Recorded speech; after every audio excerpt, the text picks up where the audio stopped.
Monsieur Turkman. Turkman, Turkman. Pourquoi je dis Turkman? C'est parce qu'on m'a induit en erreur ce ouais, matin. ouais. Monsieur Moussaoui, comment Bonjour. allez-vous? Bonjour. Ça va, merci, alhamdoulilah. Bien, l'association Al-Badr avec vous, Oui. l'association de Blida. Ouais. On va en parler avec vous et ce matin j'avais dit qu'aujourd'hui avec vous on va parler de la lutte contre le tabac d'une certaine manière mais surtout de la dépendance au tabac. D'ailleurs vous parlez de comment tester sa dépendance à la nicotine avec ce fascicule, avec ce petit livret où on retrouve quelques questions très simples. Et d'ailleurs, on va les aborder dans quelques instants. La thématique du tabac pendant Ramadan, c'est quoi? C'est venu d'où? C'est un constat? C'est... Oui, disons, Ramadan, c'est un allié Je Turkman? objectif pratiquement de la lutte anti-tabac. Donc, les pays musulmans ont cet avantage un peu sur les autres que pendant le Ramadan, effectivement, disons, les gens fument beaucoup moins. Déjà, la journée est très longue, on ne fume pas pendant toute la journée. Même si on se rattrape un peu de la soirée, on ne fumera pas autant que si on avait, disons, pas jeûné. Oui. Donc c'est déjà très intéressant pour nous, en tant que pays musulmans, que le Ramadan y est pour la santé. Le Ramadan n'est pas uniquement un mois, je dirais, de spirituel, de piété, où on ne mange pas, on ne boit pas, mais c'est un mois qui est très intéressant pour la santé, puisque maintenant on connaît pratiquement tous les bienfaits, je dirais, thérapeutiques du jeûne. De façon générale et très particulièrement pour, je dirais, le tabac, pour cette addiction, puisque effectivement pendant toute une journée, qui est longue, très longue, 16 heures pratiquement, on ne fume pas et bon, c'est autant de gagner pour la santé et autant de moins pour, je dirais, les compagnies qui font le tabac et tout ça. Ouais. Donc c'est très intéressant pour nous le Ramadan. Donc c'est une très bonne opportunité pour effectivement, je dirais, au moins réduire et peut-être arrêter à la limite. Donc c'est vraiment... Alors comment arrêter? bon. On va en parler dans quelques instants, mais ce qui est sûr, c'est que votre association, on la connaît tous, c'est l'association d'aide aux malades atteints de cancer. Alors cette association existe depuis bien des années, Monsieur Moussaoui, Monsieur Turkman.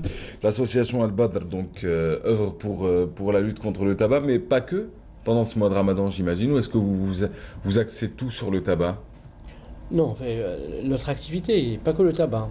Non, Le pendant tabac, ce Ramadan. Non, Pendant on fait pendant toute l'année. On fait une sensibilisation au niveau des écoles, même au niveau des mosquées, même au niveau de l'université. Le 31 mai, on le fait à l'occasion de la journée mondiale sans tabac avec les chemins de fer, la SNTF. Non, moi je parlais du programme de l'association Al-Badr pendant le mois de Ramadan. Va-t-on travailler que sur la lutte contre le tabac ou va-t-on aborder d'autres thématiques?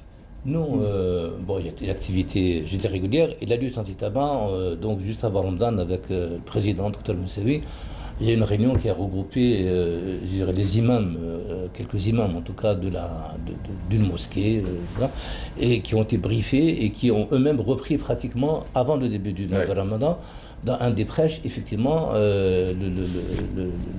l'intérêt d'arrêter de fumer.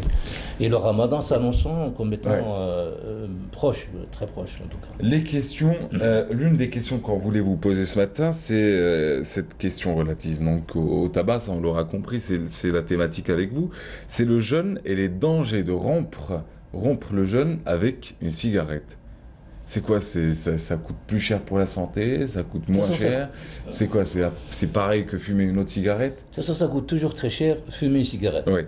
Ça, on est d'accord là-dessus. Et ça, je pense un peu plus, je dirais, si on rompt le jeûne, je dirais, avec une cigarette. Je pense que c'est très, très, très mauvais, parce que pendant toute une journée, on est dans un état, je dirais, de relative meilleur état sanitaire, puisque effectivement il est bien fait du tabac, et puis rompre le jeûne par quelque chose de très très nocif, où vous avez un organisme qui est pratiquement, je dirais, très réceptif, puisque pendant toute la journée il a jeûné, il est assez épuré, et donc là, pratiquement, le premier contact avec, je dirais, l'environnement ou alimentaire ou tabagique ou comportemental, une cigarette, c'est certainement très très très très mauvais, de mon point de vue. Hein. Ouais. Je pense que c'est très nocif, c'est très mauvais, mais rompre le jeûne, c'est vraiment une très mauvaise idée, et c'est quelque chose qu'il faut absolument bannir. Je dirais, peut-être en soirée, moi je suis absolument contre le tabac, mais on comprend que les gens, malgré tout, fument en soirée, mais franchement, au moment du jeûne, au Waqt al-Maghrib, je pense, quelque chose à bannir et à décommander. C'est quelque part suicidaire, docteur Moussaoui? De fumer pendant le ramadan. Non, fumer tout le temps, c'est suicidaire, ça on le sait. Mais je veux dire, fumer Ah oui. à l'heure de la rupture du jeûne. Bien sûr, absolument, c'est ce que disait le docteur Takman, c'est fumer alors que le corps est oxygéné. On n'a pas fumé pendant toute une journée, c'est-à-dire que pendant pratiquement plus de 18 heures, et fumer une cigarette, là, ça casse le rythme biologique de l'individu. Fumer, c'est toujours se suicider à petit feu, si vous voulez, mais au moment du jeûne, c'est mettre, je dirais, un peu plus, ça c'est clair, ça c'est important, ça c'est vraiment, c'est très important. Ce que je voudrais maintenant, pour ce mois de Ramadan, nous avons une chance par rapport aux autres, et d'ailleurs même les autres, je dirais les pays non musulmans, tels que des pays tels que l'Angleterre. Les autorités, je dirais, politiques, travaillent avec les responsables des confessions musulmanes en Angleterre de façon à saisir cette opportunité pour effectivement réduire le tabagisme, au moins chez les musulmans. Donc, c'est un allié objectif. Disons, quelle que soit, je dirais, la religion, le jeûne est quelque chose de très bien pour effectivement réduire au moins, parce qu'on réduit forcément, c'est une sorte de sevrage, si vous voulez, et parfois, ça peut être une très bonne opportunité pour arrêter de fumer. Alors, oui, allez-y. Donc ça c'est très important pour les gens qui sont intéressés par la lutte anti-tabac et tous les méfaits que tout le monde connaît maintenant, liés au tabagisme, sur les cancers, sur les pathologies cardiovasculaires, sur les pathologies bronchopulmonaires, sur la peau, sur l'asthme, enfin le tabac. Le tabac, c'est-à-dire c'est mauvais à la santé sur toute la ligne. Par quelques bouts que vous le prenez, il n'y a aucun justificatif qui puisse effectivement dire qu'on fume parce que ça donne du plaisir, parce qu'on a des problèmes, parce que... mais j'aime beaucoup ce que vous dites, en tout cas dans votre fameux test. Alors, il y a un test de dépendance à la nicotine. Alors, la cigarette, c'est en partie dans le corps et en partie dans la tête. Et il y a une dépendance physique et une dépendance psychologique. Ce test a appelé test de Fagerström.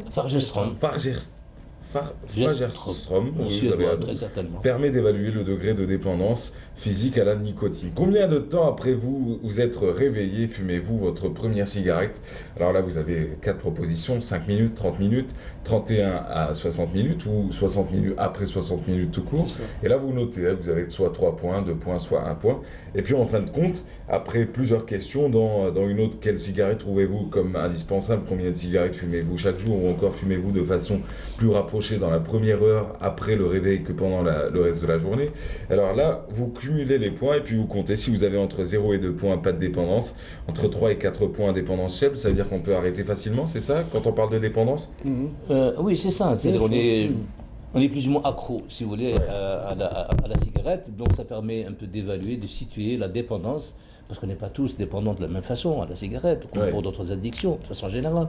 Donc ça permet d'évaluer, de situer, disons, et pour ensuite, je dirais, envisager, disons, un sevrage ou disons, une thérapie ou une thérapeutique un peu plus adaptée pour ceux qui sont plus adaptés. Ceux qui sont plus accros, il faudra certainement s'en occuper un peu plus, si vous voulez. www.badrblida.net, ça c'est le site internet. Sinon, vous avez le numéro de téléphone qui s'affiche en bas de votre écran, 025 41 69 77, c'est le téléphone. Et puis le fax, c'est le 025 41 69 86. Messieurs, je vous remercie d'avoir été parmi nous ce matin. Docteur Moussaoui, président de l'association Badr de Blida, l'association de lutte contre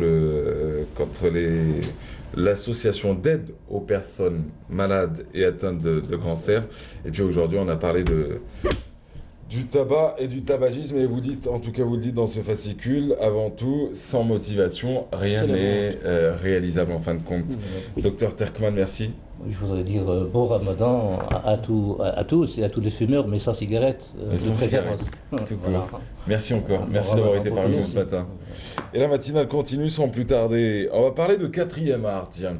Alors, Ramadan, c'est les soirées, c'est la musique, c'est les qadettes, c'est quelquefois la cigarette, hélas. Et il serait bon d'arrêter, peut-être surtout avec ce qui a été dit ce matin. Mais c'est aussi du théâtre et des soirées à ne pas manquer. Alors, l'une d'elles a été visualisée, ou en tout cas a été critiquée par Lotfi Mqaddam.